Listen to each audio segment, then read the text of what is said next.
ચલો યુનિવર્સલ સ્કૂલના બધાને જય શ્રી કૃષ્ણ. ઓનલાઈન એજ્યુકેશનમાં આપ સૌનું હાર્દિક સ્વાગત છે. એકાઉન્ટ પાર્ટ 2 અને ચેપ્ટર નંબર 3 કંપનીના વાર્ષિક હિસાબો અત્યારે પ્રકરણ ચાલી રહ્યું છે. આપણે આ પ્રકરણનો આજે લેક્ચર નંબર 6 અને લેક્ચર નંબર 6ની અંદર આજે આપણે ભણવાનું થશે પાક્કા સરવૈયાના શીર્ષકવાળા દાખલા. એટલે કે તમે પાક્કા સરવૈયાનો નમૂનો આપણે ચોથા અને પાંચમા લેક્ચર સુધી 2 લેક્ચર સુધી ચલાવ્યો હતો. એનું વિવરણ સાથે મેં તમને પાકું કરવાની સૂચના આપી હતી. નો યાદ રહે તો લખીને પાકું કરવું પડશે. બસ તમારે આટલા જ નમૂના મેં તમને 2 સમજાવ્યા, એક નફા નુકસાન પત્રકનો અને એક પાકા સર્વેનો. એ બંને નમૂના તમારે પાકા કરવાના હતા. હવે આ ચેપ્ટરમાં તમારે કાંઈ પાકું કરવાનું નથી, પણ હવે દાખલા ગણવાના છે નકરા. આ ચેપ્ટરમાં કંઈ હવાલાત આવશે નહીં, વધીને 2 હવાલા આવશે ને એક જ દાખલામાં છે. એ શું એ હવાલા કહેવાય જ નહીં, હાવ નોર્મલ વસ્તુ છે. એ તમને ત્યારે જ હું શીખવાડી દઈશ, બરાબર છે. એમાં અત્યારે હું તમને પાના નંબર 133 ઉપર લઈ જાઉં છું. ઉદાહરણ પહેલું હું ઉદાહરણ આ વખતે ગણાવીશ તમને, કારણ કે ઉદાહરણોની સંખ્યા વધારે છે, સ્વાધ્યાયમાં ઓછા દાખલા છે. એટલે ઉદાહરણમાં શું છે કે બધા ટોપિક આવી જાય ને, એટલા માટે આપણે વધારે એમાં મૂક્યા છે. એટલે હું ઉદાહરણ હું ગણાવીશ. સ્વાધ્યાયના તમને 1-2 દાખલા ક્યારેક આવશે ગણવાના, ગણી નાખજો તમે. પાના નંબર છે 133, ઉદાહરણ નંબર 1 છે. હવે એ ઉદાહરણ 1 શું કહેવા માંગે સાંભળો. જો આ દાખલા કે ઇગ્નોર નથી કરવાના, જેટલું કરાવું છું 100% આ ચેપ્ટર અભ્યાસક્રમમાં છે. આમાંથી કોઈ વસ્તુ સરકારશ્રી દ્વારા 30% જે કોર્સ ઘટાડો છે થયો છે, એમાંથી આ ચેપ્ટરમાંથી કંઈક આપ્યું નથી. ભાગીદારી પેઢીના વાર્ષિક હિસાબમાંથી કંઈ નથી આપ્યું. 100% ચેપ્ટર રાખ્યું છે. એ રાખવું જ પડે, કારણ કે એ વાર્ષિક હિસાબ છે, એટલા માટે. સૂચના વાંચીએ. નીચેની વિગતો કંપની ધારા 2013ના પરિશિષ્ટ 3 મુજબ કંપનીના પાકા સર્વેમાં કેવી રીતે દર્શાવશો તે જણાવો. એટલે તમને એમ કીધું છે કે પરિશિષ્ટ 3 મુજબ કંપનીના પાકા સર્વેમાં કેવી રીતે દર્શાવશો તે દર્શાવવા તમને માહિતી આપી છે. એટલે એ લોકોએ નામ આપ્યા છે, ખાતાના નામ. તો એ જે વસ્તુ જે છે એ તમે આ વિગતનું ખાનું છે, એટલે અહીં બધી રકમ લખાશે, બરાબર છે. રકમ લખવી ફરજિયાત છે, પરીક્ષામાં એ તમારે લખવી પડે. પછી આવો દાખલો પૂછાય તો પાકા સર્વેનું શીર્ષક. તો પાકા સર્વેના શીર્ષક કેટલા હતા? 2 જ હતા. એક ઇક્વિટી જવાબદારી બાજુ અને મિલકતો બાજુ. પાકા સર્વેના શીર્ષક કેટલા? 2. તો આ ખાનામાં તમારે 2 નામ આવશે, કાં ઇક્વિટી જવાબદારી આવશે ને કાં મિલકતો બાજુ. 2 જ શબ્દો તમારે, 2માંથી 1 શબ્દ લખવાનો થશે. ત્યાર પછી મુખ્ય શીર્ષક યાદ અપાવું. ઇક્વિટી ને જવાબદારી બાજુ કેટલા દડા ફેંકવાના હતા? 3. પહેલે દડે 2 રન, બીજે દડે 3 રન અને ત્રીજે દડે 4 રન. દૂડી, તીડી, ચોકો. સમજાય છે બાબત? એટલે અહીંયા તમારે મુખ્ય શીર્ષક તરીકે તમારે અહીંયા જે ખાનામાં લખવાનું થશે એ 3 નામ. કયા 3 નામ? તો કે સૌથી પહેલું નામ હતું તમારે શેર હોલ્ડર્સના ભંડોળો. પછી તમારે શું હતું? બિન ચાલુ દેવા અને પછી ચાલુ દેવા. આ ઇક્વિટી ને જવાબદારી બાજુના 3 મુખ્ય શીર્ષક. પછી મિલકતો બાજુના 2 મુખ્ય શીર્ષક કેટલા હતા? 2. બિન ચાલુ મિલકત અને ચાલુ મિલકતો. તો એ 5 નામમાંથી તમારે કોઈ પણ એક નામ અહીં લખવાનું થશે. અને લાસ્ટમાં પેટા શીર્ષક. બસ એ જ ખાનું વિચારવાનું છે તમારે. એ પેટા શીર્ષકનું ખાનું છે ને, એ જ તમારે વિચારવાનું છે, કારણ કે એ આવડ્યું તો જ આ બધા તમને ઓટોમેટિક આવડશે. સમજાય છે બાબત? પેટા શીર્ષકમાં તો કેટલું બધું તમારે યાદ રાખવાનું છે. એના માટે મેં તમને સૂત્ર બનાવી દીધા હતા, ઘણું બધું બનાવી દીધું હતું. ચલો હવે પેલો છે ઇક્વિટી શેર મૂડી. શબ્દ પેલો જે છે ઇક્વિટી શેર મૂડી. એટલે અહીં વિગતના ખાનામાં 1 નંબર આપશું આપણે.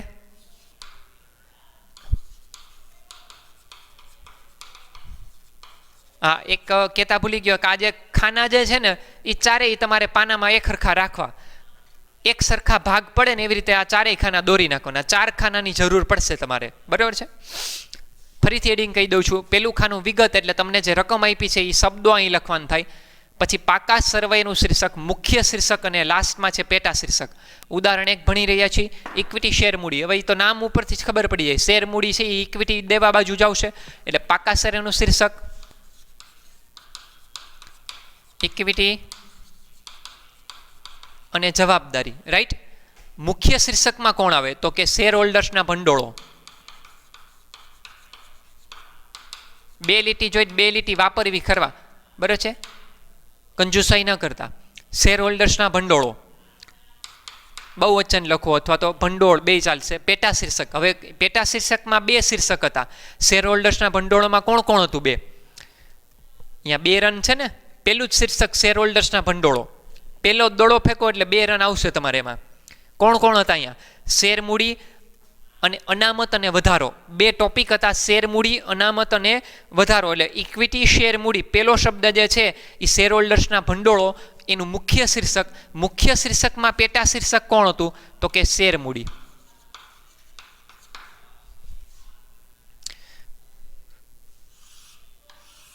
પછી આપણે આવી એક લીટી કરી નાખવાની એટલે એ વિભાગ પડી જાય, એટલે તમને ખબર પડે કે કઈ વસ્તુ ક્યાં લખાઈ છે. બાકી હપ્તા.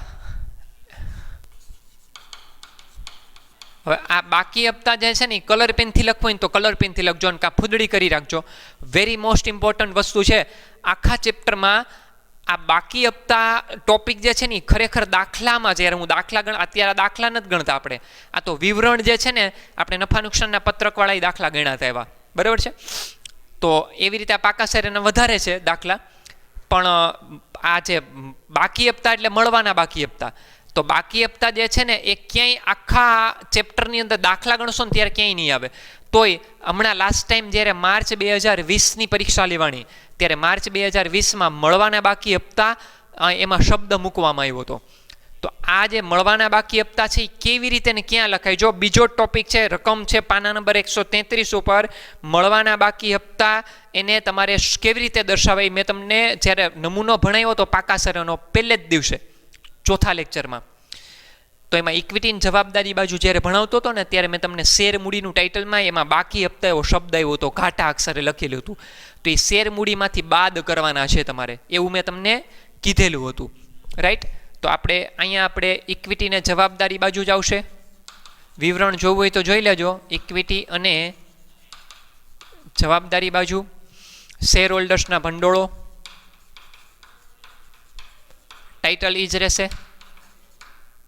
અને અહીંયા તમારે એમ લખવું પડશે શેર મૂડીમાંથી શું થાય ખબર તમને? બાકી હપ્તા બાદ થાય. કેમ બાદું કામ? આપણે દાખલા ગણતા શેર મૂડીના ચેપ્ટરની અંદર, ત્યારે મળવાના બાકી હપ્તાવાળા દાખલા સૌથી વધારે તમે ભણ્યા છે ને. એમાં મળવાના બાકી હપ્તો આપણે ઊભો નહોતો કરતા, પણ કોઈ શેરધારક મંજૂરી, પ્રથમ હપ્તો, આખરી હપ્તો વગેરે જે પણ કંઈ રકમ કંપની દ્વારા મંગાવી છે એ સમયસર ન ભરે તો એ નહીં ભરેલી રકમ કંપની માટે મળવાની બાકી રકમ કહેવામાં આવશે.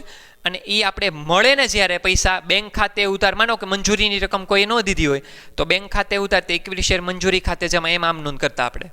પણ આપણે શું કરતા? દાખલા તરીકે તમે 5 લાખ શેર ઉપર મંજૂરીની રકમ મગાવી, એમાંથી કોઈ 2000 શેર ધારણ કરનાર વ્યક્તિ કે જે તમને મંજૂરીની રકમ નથી દેતો, તો આપણે 5 લાખમાંથી લેણા હંમેશા પૂરી રકમ ઉપર થાય, એટલે 5 લાખમાંથી 2000 શેર બાદ કરતા. યાદ છે? બાદ હું કામ કરતા? કારણ કે પૈસા જ્યારે મળે ને ત્યારે જ ખબર પડે કોણે પૈસા નથી દીધા ને કોણે આપ્યા. એટલે 4,98,000 શેર ઉપર આમ નોંધ થાય મંજૂરીની રકમ મળે એની. ક્લિયર? એટલે તમારે શું કરવાનું હોય છે કે આની અંદર તમારે શેર મૂડીમાંથી બાદ કરવી ફરજિયાત છે. આ વસ્તુ બરોબર ધ્યાનથી સાંભળી લેજો. હું દાખલો પણ તમને ગણાવી દઈશ માર્ચ 2020નો, એટલે તમને વધારે આઈડિયા આવે, રાઈટ? ચલો, ત્યાર પછી નંબર 3, ત્રીજા ક્રમ ઉપર કોણ છે?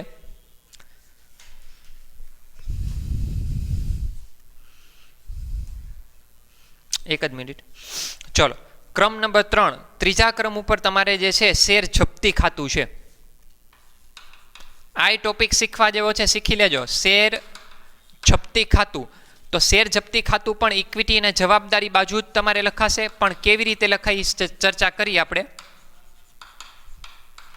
અને શેર હોલ્ડર્સના ભંડોળો જ આવશે અને શેર મૂડીના શીર્ષક હેઠળ એને દર્શાવવામાં આવશે.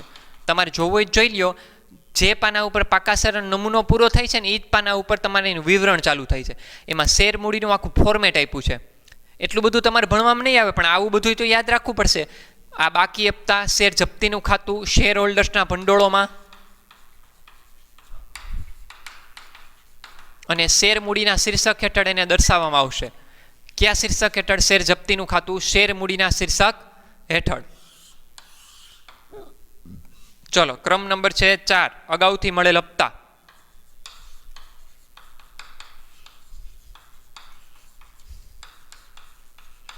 હવે અગાઉથી મળેલ હપ્તા જે છે એ કંપની માટે એક પ્રકારની ચાલુ જવાબદારી કહેવાશે, એટલે ઇક્વિટી જવાબદારી.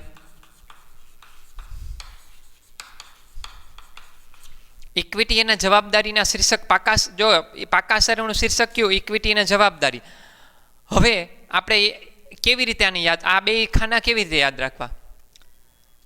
તો આવી રીતે યાદ રાખો, અગાઉથી મળેલ છે, ભવિષ્યમાં પાછું મળે નહીં તો સામું દેવાનું થાય. દ ફોર દેવાના, દ ફોર દેવું, પાકા શેરામાં મૂડી દેવા બાજુ ચાલુ દેવાના શીર્ષક હેઠળ.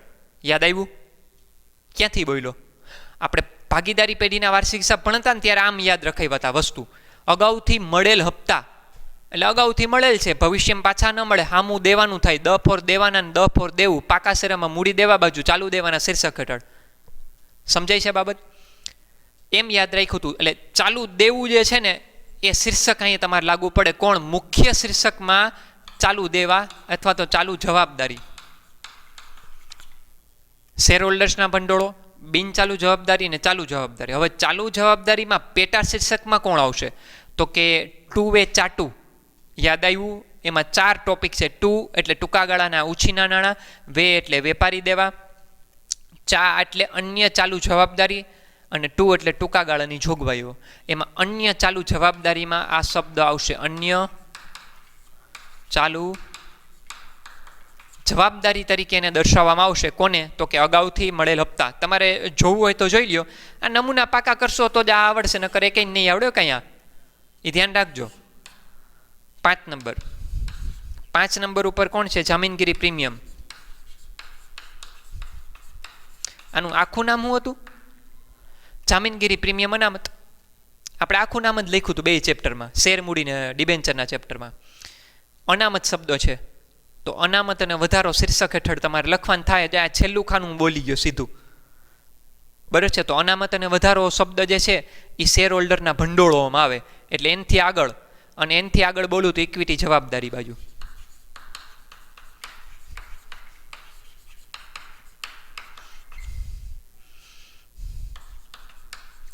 શેર હોલ્ડર્સના ભંડોળો એ પેલું જ શીર્ષક છે. પેલે દડે 2 રન છે, એમાં બીજો જે રન લ્યો ને એમાં અનામત અને વધારો શબ્દ હશે.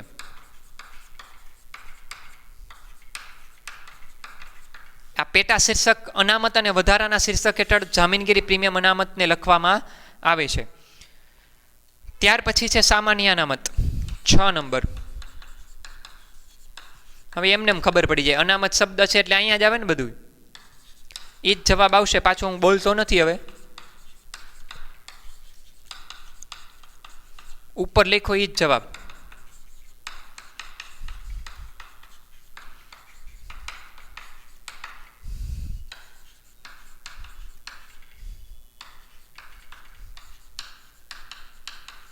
ચાલો, અનામત અને વધારો શીર્ષકની હેઠળ તમારે લખવામાં આવશે. 7 નંબર. ત્યાર પછી છે ડિબેન્ચર. હવે ડિબેન્ચરમાં રોકાણ કર્યું હશે કે બહાર પાડેલા છે એ આ લોકોએ કાંઈ ચોખવટ નથી કરી. તમારે માની લેવાનું કે આપણે આ બહાર પાડ્યા છે, ડિબેન્ચર કંપનીએ બહાર, કાંઈ સૂચના ન હોય તો. બાકી ડિબેન્ચરમાં રોકાણ તો આપણું રોકાણ કહેવાય, તો મિલકતો બાજુ આવે. અને આ કાંઈ કીધું નથી એટલે માની લઉં છું કે આ લોકોએ બહાર પાડ્યા છે. ડિબેન્ચર બહાર પાડે કંપની, તો ડિબેન્ચર કંપની માટે કેવી મૂડી છે? આપણે ચર્ચા થઈ છે ચેપ્ટર નંબર 2માં, ઉછીની મૂડી. અને લાંબા ગાળાની ઉછીની મૂડી છે, એટલે લાંબા ગાળાના ઉછીના નાણાં. એમને મળી ગયો જવાબ. આ ઈ છેલ્લું ખાનું બોલ્યો.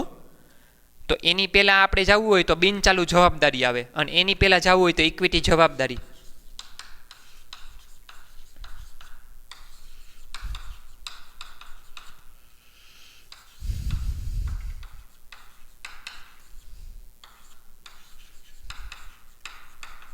હાલો, બિન ચાલુ જવાબદારી અને અહીંયા લાંબા ગાળાના ઉછીના નાણાં.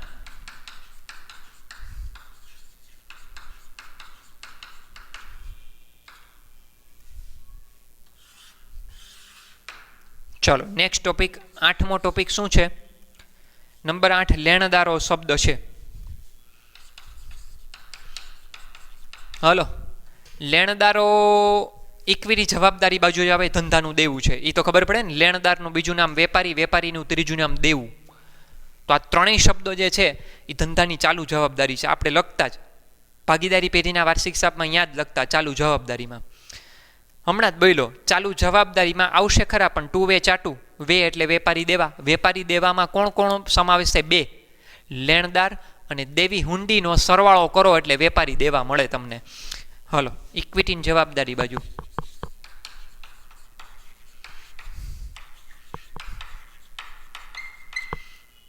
તો અહીંયા કોણ આવે? ચાલુ જવાબદારી આવશે ને.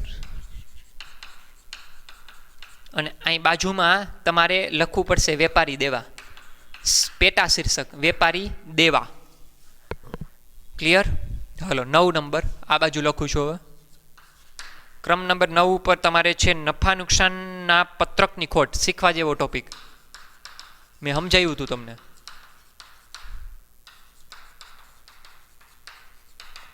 હવે જો નફા નુકસાન પત્રકની ખોટ છે, ખોટ થવાથી તમારે એ વસ્તુ બાદ કરવી પડશે. પણ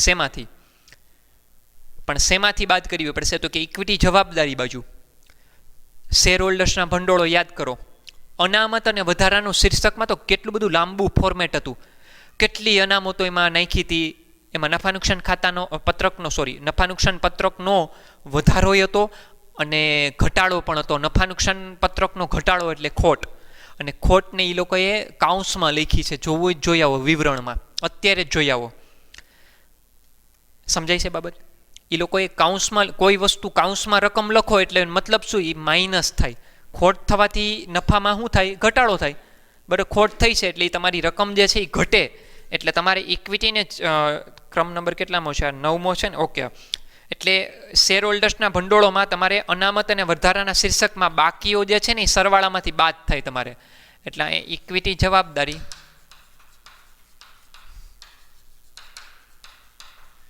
પછી અહીં શેર હોલ્ડર્સના ભંડોળો. આ પાકા શેરોનું શીર્ષક. તમને બધાને એવું લાગતું હશે સાહેબ આ તો ઇક્વિટીની જવાબદારી બાજુ જ ક્યાં આવે છે? મિલકતો મારે કેવું નહોતું પહેલાં, પણ હવે કહી દઉં છું તમને. આ લોકોએ દાખલા એ રીતે ગોઠવી નાખ્યા છે કે ધીમે ધીમે તમને એ લોકો એક સ્ટેપ ચડાવશે. એક આમટું બધું પીરશે નહીં, એ ધીમે ધીમે આગળ લઈ જશે તમને. અને પાકા શેરનું શીર્ષક ઓટોમેટિક તમારા આ દાખલાને કારણે પાકું થશે.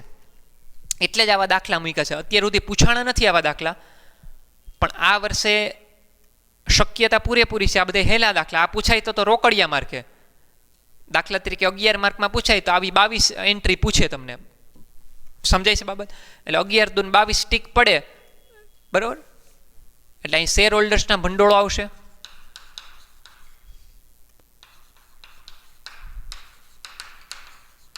પછી અનામત અને વધારાનું શીર્ષક. અનામત અને વધારાનું શીર્ષક આવશે. પણ અહીં કાઉન્સમાં એવું લખી દઉં છું, અનામતના સરવાળામાંથી આ વસ્તુ શું થાય ખબર તમને? ઉમેરાઈ નહીં, બાદ થાય. અનામતના સરવાળામાંથી બાદ. શોર્ટમાં લખી નાખો તોય ચાલે. અનામત અને વધારો શીર્ષક જ રહેશે, પણ તમારે બાદ કાઉન્સમાં લખવું પડે ઇન શોર્ટ. બરાબર છે? ખોટ છે એટલે બાદ થાય. અને 10મો છેલ્લો ટોપિક છે જાહેર થાપણ. ડિબેન્ચર એક શબ્દ હમણાં આવ્યો તાર્યો. જો તો ક્યાં લીધો તો? ઇક્વિટી જવાબદારી બાજુ બિન ચાલુ જવાબદારીના ટાઇટલ નીચે લાંબા ગાળાના ઉછીના નાણાં. લાંબા ગાળાના ઉછીના નાણાંમાં તમારે ડિબેન્ચર આવે, બેંક લોન આવે, જાહેર થાપણ આવે ને બોન્ડ આવે. આ 4 નામ યાદ રાખી લ્યો, પૂરું થઈ ગયું. ઉછીની લીધેલી રકમ પણ એનો સમયગાળો 12 માસથી વધુ હોય એ બધું અહીંયા. લાંબા ગાળાના ઉછીના નાણાં એમાં 4 જ વસ્તુ: bank loan, debenture, bond. Bond એ ડિબેન્ચરનો પ્રકાર છે. જાહેર થાપણ વિશે મેં ચર્ચા કરી હતી તમારી યારે.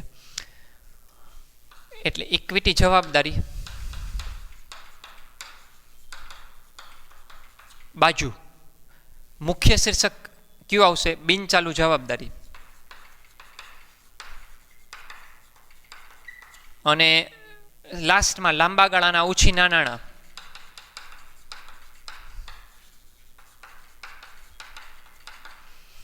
રેડી? લ્યો, આ 10 ટોપિક પૂરા થયા. હજી એક આપણે દાખલો આગળ ભણીએ છીએ. હું દોરીને તૈયાર રાખું છું. બરાબર? હજુ એક કામ કરી છે. આજનો દિવસ અહીં સુધી રાખીએ છીએ. એનું કારણ છે કે આમાં એક હરખા દાખલા 3 છે. એટલે હું આવતા લેક્ચરમાં પાછા 2 દાખલા ભણાવી દઉં તમને. 3 દાખલા હું ભણાવીશ અને એના પછીના તમારે સ્વાધ્યાયની અંદર તમારે 25 વ્યવહાર જેવો દાખલો છે. આવા દાખલા જે છે એ તમારે ગણવાનું થાય. સમજાય છે બાબત? ત્યારે હું તમને આપીશ, હમણાં નહીં આપું હોમવર્કમાં. એટલે આજનો દિવસ છે ને અહીંયા સુધી રાખીએ છીએ. આ 10 વ્યવહાર જે તમને ભણાવ્યા ને એ શાંતિથી વિચારજો. હું તમને આની એક ટ્રીક આપી દઉં, જો તમારે અનુસરવી હોય તો. પરીક્ષામાં તમારે શું કરવાનું ખબર છે? આ છેલ્લું ખાનું તમને દેખાય પેટા શીર્ષક, કોઈ પણ પ્રકારના શબ્દો આવે ને એટલે પહેલાં એ વિચારવાનું. પેટા એ શું છે ને એ વિચારતા શીખી જાઓ ને. દાખલા તરીકે હું ઉદાહરણ લઉં. જો આપણે કેમ આપણે વિચાર્યું તો અહીંયા આ ડિબેન્ચર, તો એ કંપનીની લાંબા ગાળાના ઉછીના નાણાં છે. એ આ છેલ્લું ખાનું પહેલાં વિચારવાનું. શું કહેવાય? જો હજી એક ઉદાહરણ લઈ, દાખલા તરીકે જામીનગીરી પ્રીમિયમ અનામત, એટલે એ અનામત અને વધારાના શીર્ષક હેઠળ આવે. પછી લેણદારો શબ્દ આવ્યા, તો એ ધંધાના વેપારી દેવા છે. હું ક્યાં શીર્ષક બોલું છું ખબર તમને? પેટા શીર્ષક બોલું છું, છેલ્લું ખાનું. એ જો આવડી જાય ને તમને તો ઓટોમેટિક એનું આગલું ખાનું આવડી જશે ને એ આવડી જાય એટલે આ તો કાંઈ ન હોય તો એમને આવડી જાય તમને. ત્યાં તો 2 જ શબ્દો આવશે, ઇક્વિટી જવાબદારી, પાકા સારાના શીર્ષકના ખાનાની વાત કરું છું, અને કા મિલકતો બાજુ. પણ મિલકતો બાજુ હમણાં નહીં સમજાવે આ લોકો. ક્લિયર? તો આજનો દિવસ અહીં સુધી રાખું છું, પછી આપણે આગળ વધશું. હવે બધાને જય શ્રી કૃષ્ણ.